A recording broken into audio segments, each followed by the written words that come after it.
ಜನರೊಂದಿಗೆ ಜನತಾದಳ ಕಾರ್ಯಕ್ರಮ ಎರಡನೇ ಹಂತದ ಈ ರಾಜ್ಯ ಪ್ರವಾಸದ ಮೊದಲನೇ ದಿನದ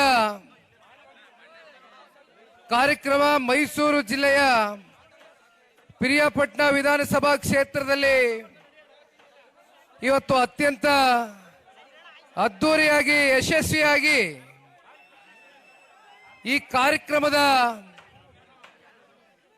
ಜವಾಬ್ದಾರಿಯನ್ನ ಹೊತ್ತಿರ್ತಕ್ಕಂಥ ಪಿರಿಯಾಪಟ್ಟಣ ಕ್ಷೇತ್ರದ ನಿಕಟಪೂರ್ವ ಶಾಸಕರು, ಹಿರಿಯರು, ಅನುಭವಿಗಳು ಆಗಿರ್ತಕ್ಕಂಥ ಮಾನ್ಯ ಮಾದೇವಣ್ಣ ಅವರೇ,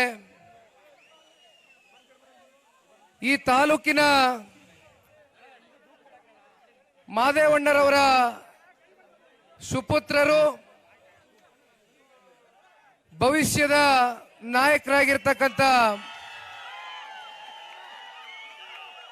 ನನ್ನ ಆತ್ಮೀಯ ಗೆಳೆಯ ಪ್ರಸನ್ನರವರೇ,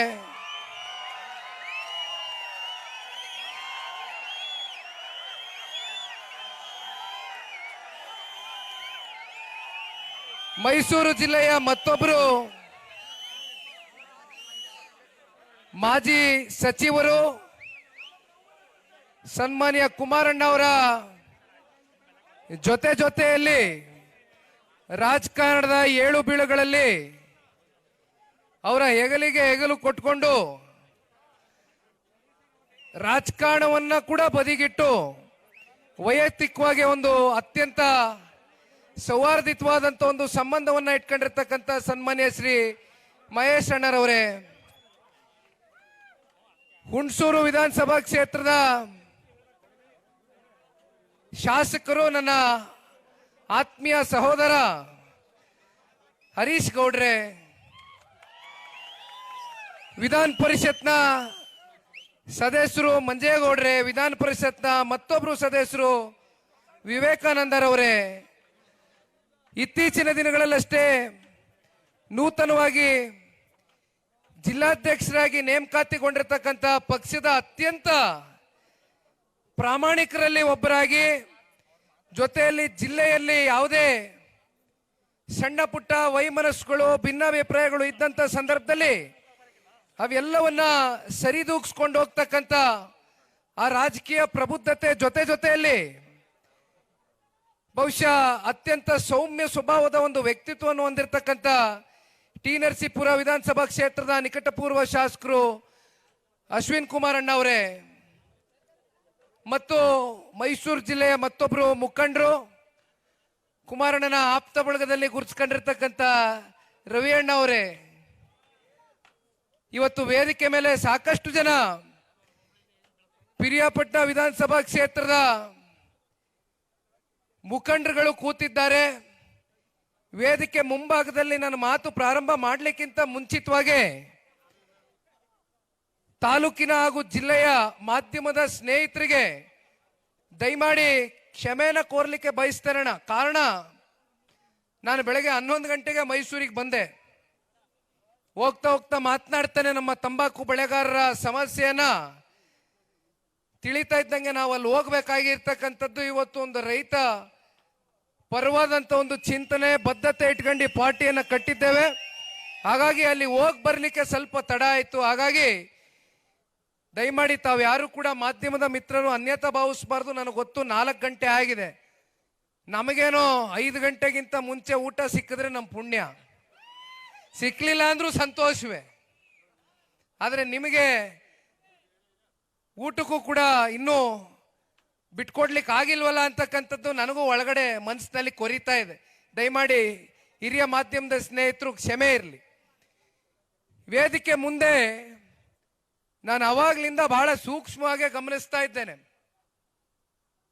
ಬಹುಶಃ ಇವತ್ತಿನ ಈ ಒಂದು ಕಾರ್ಯಕ್ರಮ 11:30 12 ಗಂಟೆಗೆ ಕರೆ ಕೊಟ್ಟರು ಅಂತ ಅನ್ಕೊಳ್ತೇನೆ.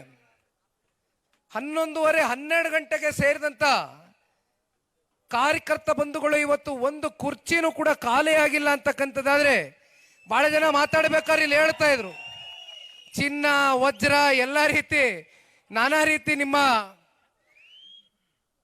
ಪಕ್ಷದ ಬೆಳವಣಿಗೆಗೋಸ್ಕರ ನಿಮ್ಮ ತ್ಯಾಗ ಪಕ್ಷದ ಬೆಳವಣಿಗೆಗೋಸ್ಕರ ಹಗಲು ರಾತ್ರಿ ಅಲ್ದಿರ ತಾವೆಲ್ಲರೂ ಕೂಡ ಶ್ರಮಿಸ್ತಾ ಇರ್ತಕ್ಕಂಥದ್ದು. ಅದರಲ್ಲೂ ಮತ್ತೊಬ್ರು ಮಾತನಾಡಬೇಕಾದ್ರೆ ಹೇಳ್ತಾ ಇದ್ರು, 20 ವರ್ಷದಲ್ಲಿ ಅಂದ್ರೆ 2 ದಶಕಗಳಲ್ಲಿ ಕೇವಲ ಒಮ್ಮೆ ಪಿರಿಯಾಪಟ್ಟಣ ಕ್ಷೇತ್ರದಲ್ಲಿ ನೀವು ಶಾಸಕರನ್ನ ನೋಡಿರ್ತಕ್ಕಂಥದ್ದು. ಆದ್ರೂ ಕೂಡ ಕಾರ್ಯಕರ್ತರಲ್ಲಿ ಒಳಗಡೆ ಒಂದು ಬೆಂಕಿ ಇದೆ. ಆ ಬೆಂಕಿ ಯಾವತ್ತು ಆರುತ್ತಪ್ಪ ಅಂದ್ರೆ ಮತ್ತೆ 2028ರಲ್ಲಿ ಪಿರಿಯಾಪಟ್ಟಣದಿಂದ ಜನತಾದಳ ಪಕ್ಷದಿಂದ ಶಾಸಕರನ್ನ ನೀವು ಹುಟ್ಟಾಕ್ತಕ್ಕಂಥ ದಿನ ಬಹುಶಃ ಒಂದ್ ಹಂತಕ್ಕೆ ನೀವೆಲ್ಲರೂ ತಣ್ಣಗಾಗ್ತೀರಾ ಅಂತ ಅಂದ್ಕೊಂಡಿದ್ದೇನೆ. ದಯವಿಟ್ಟು ಅಲ್ಲಿವರೆಗೂ ಬೆಂಕಿ ಉರಿತಾ ಇರಲಿ. ಯಾಕೆಂದ್ರೆ ದೀಪ ಬೆಳಗ್ಬೇಕಾದ್ರೆ ನಮ್ಮ ಮೈಸೂರು ಜಿಲ್ಲೆ ನಾಯಕರು ನಾವೆಲ್ಲರೂ ಹೆಣ್ಮಕ್ಳನ್ನ ಕರೆಸಿ ಅವ್ರ ಮೂಲಕ ದೀಪ ಬೆಳಗಿಸ್ಬೇಕು ಅಂತ ತೀರ್ಮಾನ ಮಾಡಿದ್ವಿ. ಯಾಕೆಂದ್ರೆ ಹೆಣ್ಣು ಮಕ್ಕಳಿಗೆ ಆ ಒಂದು ಶಕ್ತಿ ಇದೆ. ಹೆಣ್ಣು ಮಕ್ಕಳು ಬೆಳಗಿದ ದೀಪ, ಆ ದೀಪ ಎಷ್ಟು ಉರಿತಾ ಇತ್ತು ಅಂತ ನೋಡಿದ್ರೆ ಬಹುಶಃ ಆ ತಾಯಿ ಚಾಮುಂಡೇಶ್ವರಿಯ ಒಂದು ಶುಭ ಸಂಕೇತ ಇವತ್ತು ಹೆಣ್ಮಕ್ಳ ಮೂಲಕ ದೀಪ ಬೆಳಗುವ ಮೂಲಕ 2028ಕ್ಕೆ ದಯಮಾಡಿ ಯಾರು ಕೂಡ ಇನ್ನು 2 ವರ್ಷಗಳ ಕಾಲ ವಿಶ್ರಾಂತಿ ತಗೊಳ್ತಕ್ಕಂಥದಕ್ಕೆ ಸಮಯ ಇದೆ. ನನಗೂ ಸಮಯ ಇದೆ, ತಮಗೂ ಸಮಯ ಇದೆ. ಇಲ್ಲಿ ಬಸವರಾಜ ನಿನ್ನ ಹೆಸರು, ಆ ಸಲ್ಯೂಟ್ ಚೆನ್ನಾಗಿ ಹೊಡೆದ ಕಣ. ನೀನ್ ಸಲ್ಯೂಟ್ಗೆಲ್ಲ ನೀನ್ ಕುಮಾರಣ್ಣಿಗೆ ತಗೊಂಬಂದ್ ಒಂದು ಫೋಟೋ ಕೊಟ್ಟಲ್ಲ, ಅದಕ್ಕೆ ನಿನ್ನ ಹೆಸರು ಕೇಳ್ಕೊಂಡೆ ಅಲ್ಲೇ ಬಸವರಾಜ್ ಅಂತ ಗೊತ್ತಾಯ್ತು. ನೋಡಿ, ಆಯ್ತು ಆಯ್ತು ಕುತ್ಕೊಳ್ಳ, ಗೊತ್ತಾಯ್ತು. ಮೈಸೂರು ಜಿಲ್ಲೆ ಇಡೀ ಹಳೆ ಮೈಸೂರು ಪ್ರಾಂತ್ಯದಲ್ಲಿ 2018ರಲ್ಲಿ ನಾನು ನೆನೆಸ್ಕೊಳ್ಳೇಬೇಕು. ಕುಮಾರ ಪರ್ವ ಚಾಲನೆ ಆಗಿದ್ದು ಇದೇ ಮೈಸೂರು ಜಿಲ್ಲೆ, ಇದೇ ಒಂದು ಪುಣ್ಯ ಭೂಮಿಯಲ್ಲಿ ರಾಜಕೀಯವಾಗಿ ಒಂದು ಶಕ್ತಿಯನ್ನ ತಂದುಕೊಟ್ಟು ಸನ್ಮಾನ್ಯ ಕುಮಾರಣ್ಣ ಅವರಿಗೆ ಈ ಜಿಲ್ಲೆಯಿಂದ ಮುಖ್ಯಮಂತ್ರಿಗಳಾಗಿ ಮಾಡಿದಂತ ಜಿಲ್ಲೆ ಇದು. ಹಾಗಾಗಿ ಇಂಥ ಒಂದು ಜಿಲ್ಲೆಯಲ್ಲಿ 2ನೇ ಹಂತದ ಪ್ರವಾಸ ಎತ್ಕೊಂಡಿರ್ತಕ್ಕಂಥದ್ದು, ಅದರಲ್ಲೂ ನಿಮ್ಮೆಲ್ಲರನ್ನು ಕೂಡ ನಿಮ್ಮೆಲ್ಲರ ಹುಮ್ಮಸ್ಸು, ಆ ಒಂದು ಚೈತನ್ಯವನ್ನ ಕಣ್ಣಾರೆ ನೋಡಿ ನನಗೆ 100ಕ್ಕೆ 100ರಷ್ಟು ಆತ್ಮವಿಶ್ವಾಸ ಇದೆ. ನಿಮ್ಮೆಲ್ಲರ ಒಂದು ದೃಢ ಸಂಕಲ್ಪ ದಯಮಾಡಿ 28ಕ್ಕೆ ವಿಧಾನಸಭಾ ಮೆಟ್ಲನ್ನ ಹತ್ತಿಸ್ತಕ್ಕಂಥದ್ದು ಒಂದು, ಇಲ್ಲಿ ಶಾಸಕರನ್ನ ಕಾಣ್ತಕ್ಕಂಥದ್ದು ಒಂದು. ಆದ್ರೆ ಈ ವರ್ಷ ಕಾರ್ಯಕರ್ತರ ಚುನಾವಣೆ ಇದೆ. ಕಾರ್ಯಕರ್ತರ ಚುನಾವಣೆ ಬಹಳ ಗಂಭೀರವಾಗಿ ಈ ಬಾರಿ ಜನತಾದಳ ಪಕ್ಷ ಇದನ್ನ ಪರಿಗಣನೆಗೆ ತಗೊಂಡಿದೆ. ಕಾರಣ, ನಮ್ಮ ವಿಧಾನಸಭಾ ಚುನಾವಣೆಗಳಲ್ಲಿ, ನಮ್ಮ ಸಂಸತ್ ಚುನಾವಣೆಗಳಲ್ಲಿ ನಮ್ಮನ್ನ ಶಾಸಕರಾಗಿ ಮಾಡಬೇಕು, ನಮ್ಮನ್ನ ಸಂಸದರಾಗಿ ಮಾಡಬೇಕು ಅಂತಕ್ಕಂಥ ಪ್ರತಿನಿತ್ಯದ ನಿಮ್ಮ ಹೋರಾಟಕ್ಕೆ ಇವತ್ತು ಕಾರ್ಯಕರ್ತರನ್ನ ಗುರುತಿಸಿ ಗ್ರಾಮ ಪಂಚಾಯಿತಿಗಳಲ್ಲಿ, ಜಿಲ್ಲಾ ಪಂಚಾಯಿತಿಗಳಲ್ಲಿ, ತಾಲೂಕು ಪಂಚಾಯಿತಿಗಳಲ್ಲಿ, ಯಾವುದೇ ಸ್ಥಳೀಯ ಚುನಾವಣೆಗಳಲ್ಲಿ ನಿಮ್ಮ ಕೈಗೆ ಅಧಿಕಾರವನ್ನ ಕೊಟ್ಟು, ನಿಮ್ಮ ಮೂಲಕ ಅಧಿಕಾರದ ಚುಕ್ಕಾಣಿಯನ್ನ ಕೊಟ್ಟು ಈ ರಾಜ್ಯದ ಸಮಗ್ರ ಅಭಿವೃದ್ಧಿಗೋಸ್ಕರ ಈ ವರ್ಷ ನಾವೆಲ್ಲರೂ ಕೂಡ ಮೈಸೂರು ಜಿಲ್ಲೆಯ ನಾಯಕರು ಪಣ ತೊಟ್ಟು ನಿಮ್ಮ ಜೊತೆಯಲ್ಲಿ ನಿಂತ್ಕೊಳ್ತೇವೆ ಗಟ್ಟಿಯಾಗಿ ಅಂತಕ್ಕಂಥದ್ದು ಈ ಸಂದರ್ಭದಲ್ಲಿ ಪಕ್ಷದ ಒಬ್ಬ ಯುವ ಕಾರ್ಯಕರ್ತನಾಗಿ ನಿಮಗೆ ಮಾತನ್ನ ಕೊಡ್ಲಿಕ್ಕೆ ಬಯಸ್ತೇನೆ.